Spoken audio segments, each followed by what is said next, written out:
নমস্কার।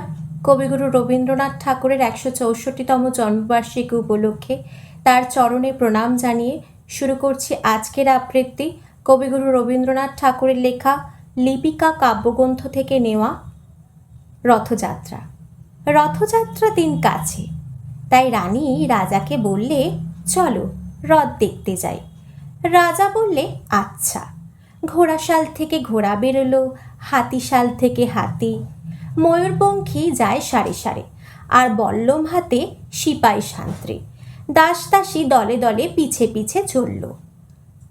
কেবল একজন রয়ে গেল, রাজবাড়ির কাঠ কুড়িয়ে আনা তার কাজ।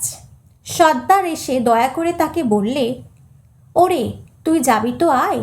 সে হাত জড়ো করে বললে, আমার যাওয়া ঘটবে না। রাজার কানে কথা উঠল, সবাই সঙ্গে যায়, কেবল সেই দুঃখীটা যায় না। রাজা দয়া করে মন্ত্রীকে বললে, ওকেও ডেকে নিও। রাস্তার ধারে তার বাড়ি। হাতি যখন সেইখানে পৌঁছল, মন্ত্রী তাকে ডেকে বললে, ওরে দুঃখী, ঠাকুর দেখবি চল। সে হাত জড়ো করে বললে, কত চলবো? ঠাকুরের দুয়ার পর্যন্ত পৌঁছয় এমন সাধ্য কি আমার আছে? মন্ত্রী বললে, ভয় কিরে তোর, রাজার সঙ্গে চলবি। সে বললে, সর্বনাশ, রাজার পথ কি আমার পথ? মন্ত্রী বললে, তবে তোর উপায়? তোর ভাগ্যে কি রথযাত্রা দেখা ঘটবে না? সে বললে, ঘটবে বই কি, ঠাকুর তো রথে করেই আমার দুয়ারে আসেন।